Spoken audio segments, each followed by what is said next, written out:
নমস্কার বন্ধুরা, আজকের আরেকটি নতুন প্রতিবেদন নিয়ে আপনাদের সামনে হাজির হলাম। যদি আমার ভিডিও ভালো লাগে অবশ্যই আপনারা সাবস্ক্রাইব করে আমার পাশে থাকবেন। নিত্য নতুন ভিডিও পেতে আপনাদেরই সহযোগিতা হবে। এবং তার সাথে একটা কথা বলে দিই, আমি যে ভিডিওগুলো করি সবটাই বাস্তব, অবাস্তব কোনো কথা বলি না। এবং আপনারা যদি কোনোটা অবাস্তব মনে হয় গুগলে সার্চ করে দেখে নিতে পারেন। কিন্তু আমি যারই সাপোর্ট করি এর মানে এই নয় যে সেই দলের আমি চাটুয়া। যেটুকু বাস্তব সেটাই বলি। তবুও আপনাদের কাছে বিচারের জন্য ছেড়ে দিচ্ছি, ভালো মন্দ আপনারাই বিচার করে কমেন্টে জানাবেন। যাই হোক, আজকের প্রতিবেদনটি হলো রাজ্যে তৃণমূল সরকার 15 বছর রান করছে, আর কিছু মাস বাকি আছে, সামনেই ইলেকশন। কিন্তু তার আগে প্রত্যেকটি মানুষের জেনে নেওয়া উচিত এই 15 বছরে মমতা সরকার আপনাদেরকে কি দিয়েছে বা আপনাদের কি ক্ষতি করেছে, আপনারা কি হারিয়েছেন, কি পেয়েছেন। এক বিশাল পাহাড়ের মতন সরকার ছিল 34 বছরের বামফ্রন্ট সরকার, তাকে সরিয়ে এই তৃণমূল সরকার প্রতিষ্ঠিত হয়েছিল 2011 সালে। এখন 2025 শেষ হয়ে 26-এ পড়েছে।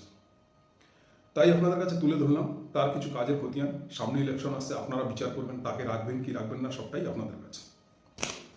একটা কথা বলি দাদা ভাই, এই মমতা সরকার যখন এসেছিল তখন আপনাদেরকে প্রতিশ্রুতি দিয়েছিল যে বাংলার বুকে 5-6 ঘন্টা করে লোডশেডিং রেগুলারই, কোনো দিন 8-9 ঘন্টাও হয়ে যেত, কোনো দিন সারাদিন লোডশেডিং থাকতো। তো বলেছিল যে আমি যদি ক্ষমতায় আসি আমাকে বিশ্বাস করে আপনারা ভোট দিন, আমি আপনাদের ঋণ শোধ করব, আপনারা আমাকে বিশ্বাস করুন, একবারের জন্য সুযোগ দেন। আপনারা একবারের জায়গায় 3 বার তাকে সুযোগ দিয়েছেন তার কাজের মাধ্যমেই, এটা তো অস্বীকার করে লাভ নেই। তাই কী কাজ তিনি একটা প্রতিশ্রুতি দিয়েছিলেন যে এই বিদ্যুৎ এর সুব্যবস্থা করব, লোডশেডিং পশ্চিমবাংলা থেকে আমি সরিয়ে দেবো যাতে লোডশেডিংটা না হয়। আজকে আপনারা দেখছেন পশ্চিমবাংলাতে কোথাও যদি লোডশেডিং হয়, কোনো দুর্যোগ বা দুর্ঘটনা ঘটলে হয়তো লোডশেডিং হয়, আর বা কোনো সময় যদি লোডশেডিং হয় এছাড়াও 2-5 মিনিটের মধ্যে লাইনটা চলে আসে। আপনার ছেলেমেয়েরা ভালোভাবে লেখাপড়া করতে পারছে। যে ব্যক্তি কোনো কারখানা চালায়, ছোটোখাটো কুটির শিল্প বা ছোটোখাটো ব্যবসা করে, যেটা কারেন্টের সহযোগিতা ছাড়া তার ব্যবসাটা অফ হয়ে যায়, সেই ভোগান্তিটা হয় না। এবং আগেরকারের দিনে দেখেছেন পাড়ায় কোনো অনুষ্ঠান হলে, বিয়েবাড়ি হলে, ছোটোখাটো মিটিং মিছিল যাই হোক না কেন, আগে জেনারেটরটা ভাড়া করে, কেননা তারা নিশ্চিত থাকতো যে লোডশেডিং হবে। সেই জিনিসটা কিন্তু এখন আর নেই। দ্বিতীয়ত কথা বলেছিলেন যেটা, যে বদল নয়, এই বদলা নয় বদল চাই। বদল চাওয়ার মধ্যে কী চেয়েছিল? পশ্চিমবাংলার রাস্তাঘাট, গ্রাম বাংলার আলোকসজ্জা এবং রাস্তাঘাট। দেখবেন প্রত্যেকটা গ্রাম বাংলায় আপনি ঢুকে দেখবেন যেখানে ইটের রাস্তা ছিল না, মাটির রাস্তা, মানুষ বর্ষাকালে খুব দুর্ভোগে পড়তো। সেই সুন্দরবন থেকে শুরু করে আপনার কাকদ্বীপ থেকে শুরু করে আপ টু দার্জিলিং থেকে শুরু করে টোটাল পশ্চিমবঙ্গ, বীরভূম বলুন, বাঁকুড়া বলুন, পুরুলিয়া বলুন, সব জায়গাতেই রাস্তাঘাট ভালো হয়েছে। এবং জঙ্গলমহল থেকে শুরু করে যেসব জায়গায় কাঠের ব্রিজটা অবধি ছিল না, ছেলেমেয়েরা স্কুলে যেতে গেলে ছোটো খাল মতন খুব বিভৎসভাবে তারা পার হতো, সেই জল ভেঙে ওপারে গিয়ে আবার জুতোটা পরে নিয়ে তারপরে যেতে হতো, সেখানে তাদের সেই ব্রিজগুলো করে দিয়েছে। কোথাও এখন এরকম নেই পশ্চিমবাংলায় যে ব্রিজ ছাড়া, যে বাসের একটা সাঁকো করা রয়েছে তা দিয়ে পার হতে হচ্ছে, এরকম কিন্তু পরিস্থিতি নেই। রাস্তাঘাট ভালো হয়েছে এবং হসপিটাল উন্নয়নের কথা বলেছিলেন আপনি। প্রত্যেকটা 2000 এখনকার ছেলে মেয়েদের কাছে হয়তো মনে হবে যে এটা উন্নয়ন হয়নি, কিন্তু 2011 আগে যেসব বাবা মারা রয়েছে, আজকের যুবতীদের বলছি, তোমরা তোমাদের বাবা মার কাছে খবর নেবে যে পশ্চিমবাংলার প্রত্যেকটা হসপিটালের কী হাল ছিল, কী শোচনীয় অবস্থা ছিল। দরজা নেই, জানলা নেই, বসার জায়গা নেই, দুর্গন্ধ। আজকে কিন্তু সেই পরিবেশটা নেই। আজকে এমন এমন হসপিটাল রয়েছে যা নার্সিংহোমের মতন পরিষ্কার, প্রাইভেট হসপিটালের মতন পরিষ্কার পরিচ্ছন্ন এবং পরিষেবা। তারপরেও আপনারা বলবেন যে অনেক দুর্ঘটনা ঘটছে, হসপিটালে অনেক কিছু হয়েছে। হ্যাঁ হয়েছে, অস্বীকার করার কিছু নেই। দেখুন, আপনি যদি 100টা ভালো কাজ করেন তার মধ্যে 2টো খারাপ কাজ, সেটা কিন্তু সরকার নিজের হাতে করেনি। আপনার রাজ্যে দুর্ঘটনা ঘটবে না, আপনার রাজ্যে অ্যাক্সিডেন্ট ঘটবে না, তাহলে তো সেটা স্বর্গরাজ্য হবে। আর এমন কোনো ভারতবর্ষে এমন কোনো রাজ্য নেই যেখানে ওর থেকেও মারাত্মক, আমি দুর্ঘটনাগুলোর নাম করে, আপনারা হয়তো আরজি করের ঘটনা বলবেন, এরকম অনেক ঘটনাই তুলে ধরবেন, এর থেকেও মর্মান্তিক ঘটনা অন্য রাজ্যগুলোতে কিন্তু ঘটেছে। উন্নয়নকাণ্ড থেকে শুরু করে অনেক কিছু, আমি সেগুলো তুলনা করতে চাইছি না, শুধু উনি কি ভালো করেছেন কি খারাপ করেছেন সেটা। দ্বিতীয়ত কথা, হসপিটালের সুব্যবস্থা এবং স্বাস্থ্যসাথী কার্ডের মধ্যে 5 লাখ টাকা অবধি আপনার মেডিকেল ক্লেম পাচ্ছেন। তার দ্বারা বহু লক্ষ লক্ষ মানুষ উপকৃত হয়েছে। একটু খোঁজ নিয়ে দেখবেন, যে আমার এই ভিডিওর বিরোধিতা করবেন তার কাছে মনে হতে পারে যে এটা গল্প বানানো। আপনারা খোঁজ নেবেন আপনার পাড়াতে স্বাস্থ্যসাথী কার্ডে কত ব্যক্তি চিকিৎসা পেয়েছে। দ্বিতীয় কথা, পশ্চিমবাংলায় যতগুলো মিউনিসিপ্যালিটি রয়েছে তার যে ছোটোখাটো হসপিটাল রয়েছে সেখানে সুচিকিৎসা দেওয়া এবং সেখানে ডাক্তার নিয়োগ থেকে শুরু করে সুন্দর স্বাস্থ্যকর ব্যবস্থা, মনোরম পরিবেশ তোলা, পরিবেশ মেলা, এরকম নানা ধরনের কাজগুলো পশ্চিমবাংলার বুকে তুলে ধরেছে। দ্বিতীয়ত কথা হচ্ছে গিয়ে শিল্প হয়নি এরকমেরও না, ছোটোখাটো শিল্প কিছু হয়েছে এবং উনি প্রচেষ্টাও করেছে।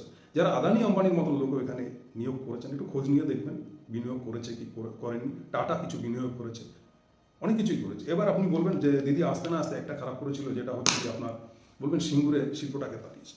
সিঙ্গুরে যে ন্যানো কারখানা দেখুন গিয়ে, যেখানে আপনারা মনে করছেন মোদির রাজ্যে গেছে, সেখানেও যাবে তালা লেগে গেছে, কারণ ওই গাড়ি চলে না। এই একটা কথা। দ্বিতীয় কথা, সিঙ্গুরের ব্যাপারটা কিন্তু অনেকেই বুঝতে চাননি যে কী করেছে, অনেককে ভুল বোঝানো হচ্ছে। সিঙ্গুরে যদি তাই হতো তাহলে ওখানকার মানুষ ভোট দিয়ে দিদিকে আনতো না। কারণ হচ্ছে দিদি একটাই কথা বলেছিলেন যে 400 একর নেওয়ার কথা ছিল, সেই 400 একরের উপরে কোম্পানি হোক, বাকি অনিচ্ছুক চাষিদের জমিটা ফিরিয়ে দেওয়া হোক। আর যদি নেওয়া হয় চাষিদের ইচ্ছায়, তাদের সম্মতিতে, তাদের ন্যায্য দাম দিয়ে, এবং তাদের সাথে একটা এগ্রি হোক যে তোমার থেকে এই জমিটা নিচ্ছি, তোমাকে এই দাম দিচ্ছি, তোমার ফ্যামিলির একজন চাকরি পাবে, এই চুক্তিতে জমিটা দেওয়া। রাজ্য সরকার সে তার মনোনীত মতন জমি নিয়ে কিছু সাধারণ পয়সা দিয়ে তাদেরকে তাড়িয়ে দেবে, আর কোম্পানির সাথে মানে টাটার সাথে মোটা অঙ্কের ডিলে সরকার ডিল করবে। এই জায়গাটাই ছিল বিতর্কের, এটা বুঝতে হবে আপনাদের। গেল এই একটা।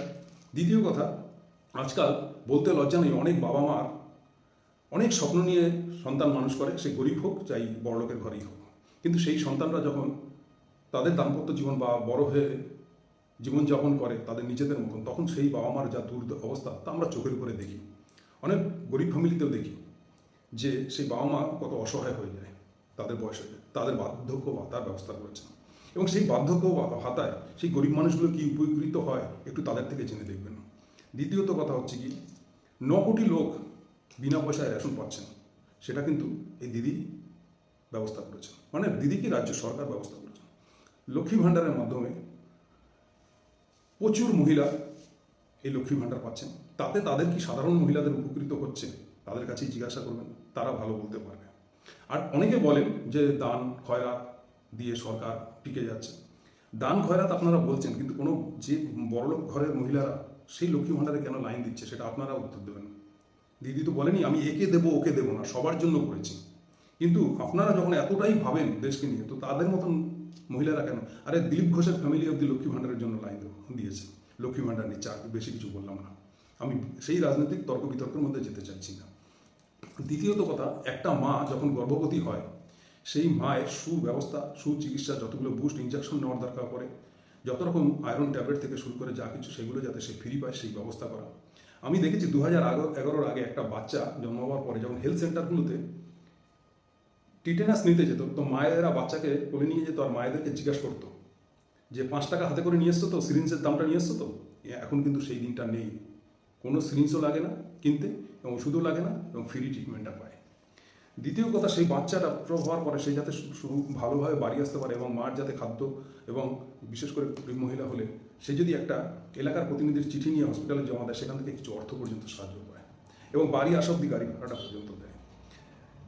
সেই বাচ্চাটা যখন বড় হয়ে সেই স্কুলে যায়, সে মিড ডে মিলটা পায়, এবং বাচ্চাদের স্কুলে জামা, জুতো, প্যান্ট, বই খাতা পর্যন্ত দেওয়া হয়।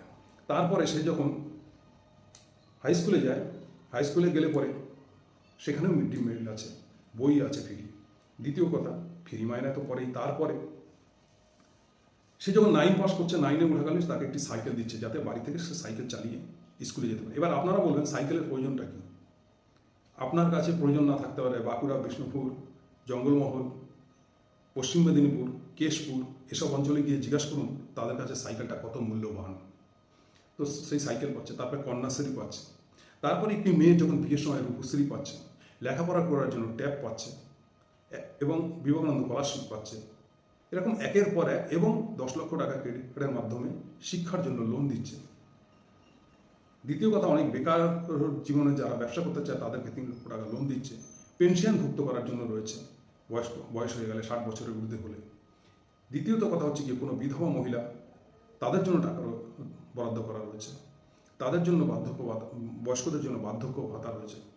তৃতীয়ত কথা, কৃষক বন্ধুদের জন্য একটি মাসিক ভাতা, একটা ভাতার ব্যবস্থা আছে। প্লাস তারা যদি দুর্ঘটনায় মারা যায় কেউ, তাদের জন্য 2 লক্ষ টাকা অনুদান করা আছে, যেটা এই কৃষক সরকারকে কেন্দ্রের সরকার দেখেছেন যে আন্দোলন করতে গিয়ে 500-700 কৃষক পর্যন্ত মারা গেছিলেন, কৃষক দরদি হতে পারেন। কিন্তু এখানে কৃষকরা লোন থেকে শুরু করে তাদের ভাতা থেকে শুরু করে সব রকম সহযোগিতা পেয়েছে। দ্বিতীয়ত কথা হচ্ছে গিয়ে, আজকে আমি দেখেছি 2011-র আগে যে কোনো এলাকায় যদি কোনো একটা গণ্ডগোল হয়েছে, পুলিশকে অবধি কে কোন রঙের জামা পরে আছে সেই দেখে বিচার করতে হতো, সেই দেখে কথা বলতে হতো, এবং সিপিএম নেতাদের কাছে হরথরি কম্প ছিল পুলিশ। এখন কিন্তু সেইটা নেই। এখন বিরোধীরাও বলুন, দলের লোকরাও বলুন, উল্টো পুলিশকে চমকে এটা নিতে হবে, এই ডায়েরিটা নিতে হবে, কি এই এফআইআরটা নিতে হবে জোর গলায় বলে। দ্বিতীয়ত কথা, আপনি তৃণমূল করুন, চাই আপনি সিপিএম করুন, চাই আপনি বিজেপি করুন, আপনার যেটা বাক স্বাধীনতা, আপনি সে দলের বিরুদ্ধে বলুন, আপনি যদি তৃণমূলের বিরুদ্ধে বলুন, চাই সিপিএমের, যার সঙ্গে আপনার বাক স্বাধীনতা দিয়েছে, আপনি যে কোনো মন্তব্য যে কোনো জায়গায় করতে পারেন। সে বাসে, ট্রামে, রাস্তাঘাটে, যেখানে খুশি, সে থানায় হোক, প্রশাসনের কাছে হোক, যেখানে হোক করতে পারেন, সেই অধিকারটাও আপনাকে দিয়েছে। এবার কিছু তো ভুল ত্রুটি অবশ্যই আছে। একটা দেখুন, এবার আপনারা বলবেন যে মমতা ব্যানার্জি মুসলিম তোষণ করছে, এটা আপনাদের ভুল ধারণা। যদি বলেন কেন, দেখুন, আপনাদের কেউ কোনো ব্যক্তি মারা গেলে শ্মশান খরচাটা যেরকম পাচ্ছেন, আপনাদের নিমতলা শ্মশান থেকে শুরু করে কেওড়াতলা হিন্দুদের জন্য যা উন্নয়ন করেছে, তা যখন আপনাদের পরিবারের কেউ বা আপনার পাড়ার এলাকার কোনো মানুষ দেহ রাখেন, যখন শ্মশান যাত্রী হয়, তা আপনারা গিয়ে দেখেছেন যে ওয়েটিং রুমটা আছে শ্মশানে, নিমতলা শ্মশানে, সেটাও দিয়ে এসি রুম করেছে। ঠিক সেরকম মুসলমানদের জন্য, তারা তো এই দেশের বাসিন্দা, গণতান্ত্রিক দেশ, উভয় আমরা দাদা ভাই বোনের মতন সম্পর্ক রেখে চলতে চাই, শান্তি বজায় রাখতে চাই, তাদেরকেও তো, তারাও তো প্রাপ্য। তার জন্য তাদের কবরস্থানগুলোকেও উন্নয়ন করেছে। এবং বাঙালির পুজো, দুর্গাপুজো, অর্থনৈতিক কাঠামো উন্নয়ন করার জন্য দুর্গাপুজোতে 1,10,000 টাকা করে প্রত্যেকটা পুজো কমিটিকে দিয়েছে।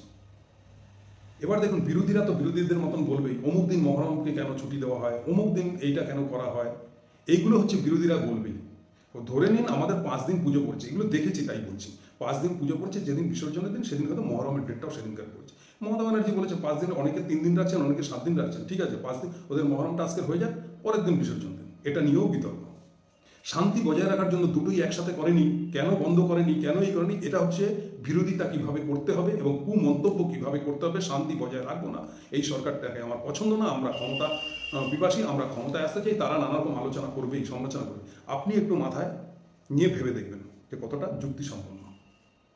দ্বিতীয়ত কথা, সার্ভে করে দেখা গেছে যে সব থেকে শান্তির শহর হচ্ছে গিয়ে কলকাতা শহর, এবং অর্থনৈতিক দিক থেকে পূর্বের থেকে, অন্য সব রাজ্যের থেকে পশ্চিমবাংলা এগিয়ে, বেকারত্ব দূরীকরণ থেকে পশ্চিমবাংলা এগিয়ে, পঞ্চায়েতি ব্যবস্থা, পঞ্চায়েতের উন্নয়ন ব্যবস্থা অন্য সব রাজ্যের থেকে পশ্চিমবঙ্গ এগিয়ে, শিক্ষার দিক থেকে পশ্চিমবঙ্গ এগিয়ে, এবং রাহাজানি বলুন, খুন মার্ডার বলুন, রেপ ধর্ষণ বলুন, আমার কথা নয়, আপনারা গুগল সার্চ করে দেখবেন যে পশ্চিমবাংলা অন্য রাজ্যের থেকে অনেক কম। রাহাজানি বলুন, লুটপাট বলুন, যাই বলুন, সেদিক থেকেও অনেক কম। এইবারে আপনি বলতে পারেন চাকরি চুরির ব্যাপারটা আমি অস্বীকার করব। দেখুন, আপনি ভালো কাজ করলে 15টা বছরের মধ্যে কিছু তো অসাধু লোক থাকবেই, কিছু তো ঘটনা ঘটবেই, কিন্তু আমি পরিসংখ্যান দিতে এখানে বসিনি। আপনারা দেখেছেন এসএসসি পরীক্ষা যখন এখানে চলছিল, তখনও ভিন রাজ্যের লোক, ছাত্রছাত্রীরা এসে কীভাবে পরীক্ষা দিয়েছে বা না দিয়েছে সেই নিয়ে আমি বিতর্কে যেতে চাইছি না, কিন্তু আপনাদেরকে বলতে চাইছি একটাই, অন্য রাজ্য, আমাদের ভারতবর্ষের রাজ্যগুলোর খোঁজখবর নিয়ে দেখবেন সেখানে চাকরি, বিহারে পুলিশ কনস্টেবলের চাকরি নিয়ে যা হয়েছে, নিট পরীক্ষা নিয়ে সারা ভারতবর্ষের ব্যাপারে যা হয়েছে, হয়নি অন্য শাসিত রাজ্যগুলোতেও, সেখানেও কিন্তু এর থেকে বড় স্ক্যাম হয়েছে।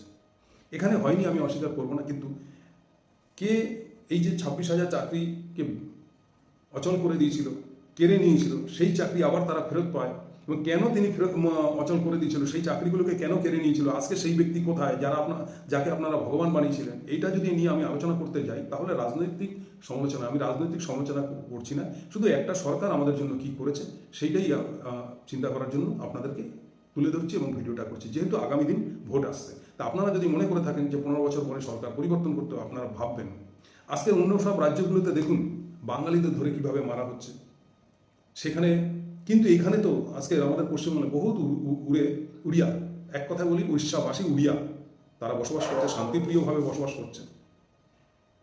আর দাঙ্গা হাঙ্গামার যদি ছোটোখাটো ঘটনা ঘটেছে পশ্চিমবাংলায়, এই যে ঘটেছে, কোনো একটা জিনিস ভাববে, সরকারে আসার আগে একরকম, সরকার চলাকালীন যদি হয় সেটা সরকারেরই বদনাম হয়। তো সরকার পক্ষ কোনোদিনই চাইবে না দাঙ্গা, কেন হতে পারে, একটু মাথা খাটান, একটু বুদ্ধি বিবেচনা দিয়ে ভাবুন যে এইগুলো কোথা থেকে হতে পারে, কারা করাতে পারে? বিরোধীরা তো চুপ করে নেই। বিরোধীরা কলঙ্কিত করার জন্য তারা অলরেডি ওয়েট করছে এবং তারা আকাঙ্ক্ষিত হয়ে রয়েছে কীভাবে এই সরকারকে বদনাম করে কালিমালিপ্ত করে ক্ষমতায় আসবে। তাই এর ভালো দিকগুলো অনেকগুলোই রয়েছে, এবার বিবেচনা আপনার উপরে ছাড়লাম।